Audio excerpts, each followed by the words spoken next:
الحمدللہ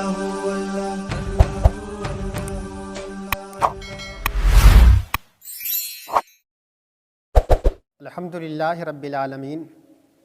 والصلاة والسلام علی سید المرسلین اما بعد اللہم صلی وسلم وبارک علی سیدنا مولانا محمد معدن الجود والکرم وآلہ وصحبہ وبارک وسلم صلاۃ و سلاما علیک یا رسول اللہ صلی اللہ تعالی علیہ وآلہ وصحبہ وسلم۔ معزز سامعین و ناظرین، گزشتہ ایپیسوڈ کے اندر یعنی جو ہمارا پہلا ایپیسوڈ تھا نماز کے مسائل کے تعلق سے، تو اس کے اندر میں نے جو نماز کی 6 شرطیں ہیں ان میں سے پہلی شرط جس کو طہارت بولتے ہیں اس کے تعلق سے آپ کو بتا دیا کہ طہارت کا مطلب کیا ہوتا ہے، طہارت کس کو کہتے ہیں۔ اب دوسری شرط کیا ہے، آج ہم اس کے تعلق سے آپ کو بتائیں گے۔ اور یہ میں نے گزشتہ ایپیسوڈ کے اندر آپ کو بتا دیا تھا کہ نماز کی 6 شرطیں ہیں۔ نمبر 1 طہارت، نمبر 2 ستر عورت، نمبر 3 استقبال قبلہ، نمبر 4 وقت، نمبر 5 نیت، نمبر 6 تکبیر تحریمہ۔ تو یہ 6 شرطیں ہیں جس کو میں نے پچھلے ایپیسوڈ کے اندر اچھی طریقے سے بیان کر دیا، اور جو طہارت کے متعلق مسائل تھے 2-3 مسئلے تھے اس کو بھی میں نے بیان کر دیا۔ اور آج میں آپ کو ستر عورت کے تعلق سے بتاؤں گا کہ نماز کی دوسری شرط جو ستر عورت ہے اس کا مطلب کیا ہے۔ تو ستر عورت سمجھنے سے پہلے آپ پہلے یہ سمجھ لیجئے کہ مرد اور عورت کا ستر عورت کتنا حصہ کہلاتا ہے۔ مرد کا ستر عورت ناف سے لے کر گھٹنوں کے نیچے تک کا جو ایریا ہے، جو حصہ ہے،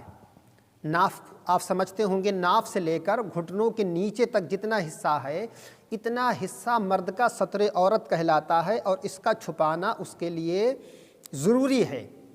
اس کا کھولنا، اس حصے کا کھولنا کسی بھی انسان کے سامنے جائز نہیں ہے۔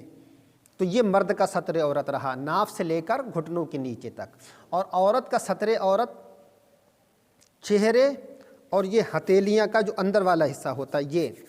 ہتھیلیاں اور پیروں کے تلووں کو چھوڑ کر، چہرے کو، ہتھیلیوں کو اور پیر کے جو تلوے ہوتے ہیں، ان 3 جگہوں کو چھوڑ کر عورت کا سارا بدن جو ہے وہ ستر عورت کہلاتا ہے۔ اب میں نے آپ کو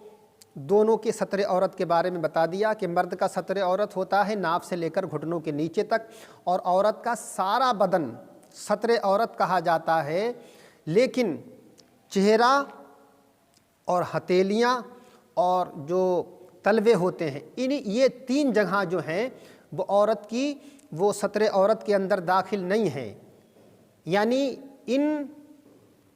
3 جگہوں کو جو ہے چھوڑ کر عورت کا سارا بدن، کا سارا حصہ جو ہے وہ ستر عورت کہلاتا ہے۔ اب آپ جو ہے ستر عورت کو بڑی آسانی کے ساتھ سمجھ سکتے ہیں۔ تو ستر عورت کا مطلب یہ ہوا، ستر کے معنی آتے ہیں چھپانے کے، تو ستر عورت جو دوسری شرط ہے اس کا مطلب یہ ہوا کہ مردوں کو عورتوں کو اس حصے کو نماز کی حالت میں چھپانا جو حصہ ان کا ستر عورت ہے۔ یعنی مرد کا ناف سے لے کر گھٹنوں تک ستر عورت ہے، عورت کا سارا بدن سوائے 3 جگہوں کو چھوڑ کر، چہرہ، ہتھیلیاں اور تلووں کو چھوڑ کر سارا جسم جو ہے وہ ستر عورت ہے۔ تو مرد کو اور عورتوں کو ان جگہوں کا نماز کی حالت میں چھپانا نہایت ہی ضروری ہے، اور یہی ستر عورت ہے۔ یعنی ستر عورت کا مطلب مرد عورت کو چھپانا، کس جگہ کا؟ اس جگہ کا جو حصہ ان کا ستر عورت کہا جاتا ہے، جو ایریا ان کا ستر عورت کہا جاتا ہے، جس کا چھپانا نہایت ہی ضروری ہے۔ اچھا، پھر آپ اس بات سے یہ مت سمجھ لینا کہ نماز کی حالت میں ان جگہوں کا چھپانا ضروری ہے، نماز کے علاوہ چھپانا ضروری نہیں ہے۔ نہیں، ایسا نہیں ہے۔ اس کا مطلب بھی یہی ہوا کہ مرد کا ناف سے لے کر گھٹنوں تک چھپانا اس کے لیے ضروری ہے، اور ایسے ہی عورت کا سوائے 3 جگہوں کے سارا حصہ اس کو چھپانا ضروری ہے۔ تو اسی طریقے سے جب اس کو نماز اگر پڑھنا ہے، نماز کی حالت میں بھی مرد کو ناف سے لے کر گھٹنوں کے نیچے تک اور عورت کو سوائے 3 جگہوں کی چھوڑ کر سارے حصے کو نماز کی حالت میں چھپانا، یہی ستر عورت کہلاتا ہے اور یہی ستر عورت کا مطلب ہے۔ تو آپ نے اب اچھی طریقے سے سمجھ لیا ہوگا۔ اور ستر عورت، یہاں پر عورت کی بات آ گئی ہے تو آپ کو بتائیں کہ عورت کس کو کہتے ہیں؟ عورت کا معنی ہے چھپانے کی چیز، جیسے کہ حضور نے ارشاد فرمایا حدیث پاک میں ہے، جس کو امام ترمذی نے حضرت عبداللہ ابن عباس رضی اللہ تعالیٰ عنہ سے روایت کیا ہے۔ وہ فرماتے ہیں اللہ کے حبیب سید عالم صلی اللہ علیہ وسلم نے ارشاد فرمایا کہ عورت عورت ہے، یہ حدیث ہے، یعنی حضور ارشاد فرماتے ہیں عورت چھپانے کی چیز ہے، عورت جو ہے وہ چھپانے کی چیز ہے۔ اور ستر عورت کا مطلب یہی ہوا کہ مرد اور عورت کا اس حصے کو چھپانا جو حصہ ان کے لیے کھولنا، چاہے وہ نماز کی حالت میں ہو چاہے نماز کی حالت میں نہ ہو،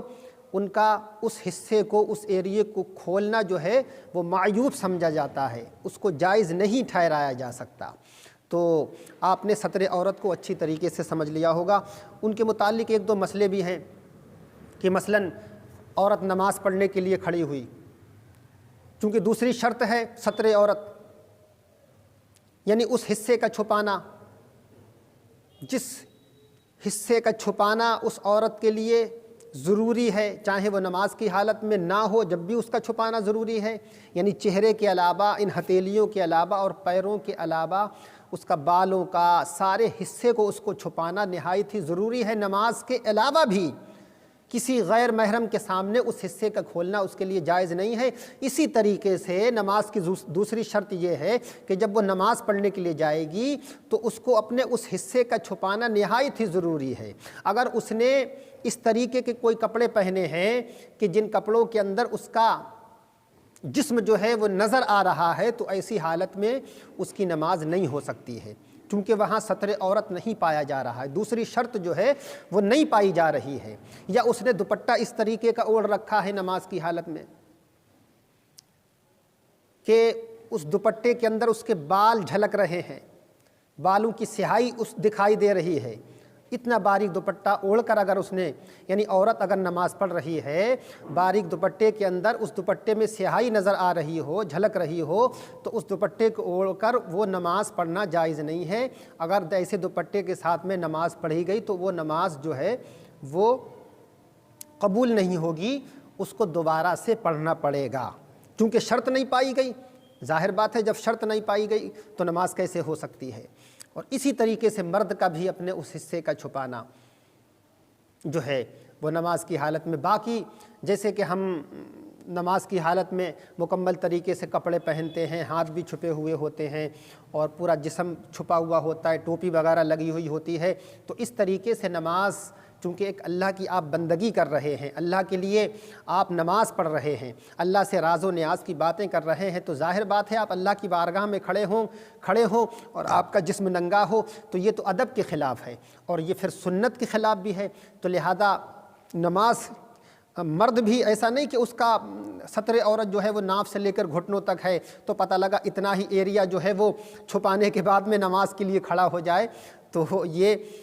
صحیح نہیں ہے۔ لیکن صحیح یہ ہے کہ اس کو جس طریقے سے ہم لوگ نماز پڑھتے ہیں کپڑے وغیرہ پہن کر یا لنگی باندھ کر یا ٹوپی وغیرہ لگا کر، تو اس طریقے سے یہ ادب، اس کے اندر ادب ہے، اور چونکہ اللہ کی بارگاہ میں کھڑے ہوئے ہیں لہٰذا ادب نہایت ہی ضروری ہے، اور پھر اس طریقے سے نماز پڑھنا ہمارے نبی کی سنت بھی ہے۔ تو آپ نے ستر عورت کے تعلق سے اچھی طریقے سے آپ نے سمجھ لیا ہوگا کہ یہ ستر عورت جو ہے وہ نماز کی دوسری شرط ہے جس کا پایا جانا نہایت ہی ضروری ہے۔ اگر مرد نے یا عورت نے اس حصے کو تھوڑی دیر کے لیے کھول دیا، مثلاً اگر اس نے جسم کے اعضاء میں سے کسی ایک اعضاء کو، کسی ایک عضو کو جو ہے اگر اس نے چوتھائی کے جتنا جو ہے 3 مرتبہ سبحان اللہ کہنے کی مقدار کھولے رکھا، مثلاً وہ نماز پڑھ رہا تھا اور اس کا کوئی ایک جسم کا ایک کوئی پارٹس میں سے ایک پارٹ لے لیجئے یا اعضاء میں سے ایک عضو لے لیجئے، جس کا چھپانا نماز کی حالت میں نہایت ہی ضروری ہے، جو ستر عورت کہلاتا ہے، اگر وہ حصہ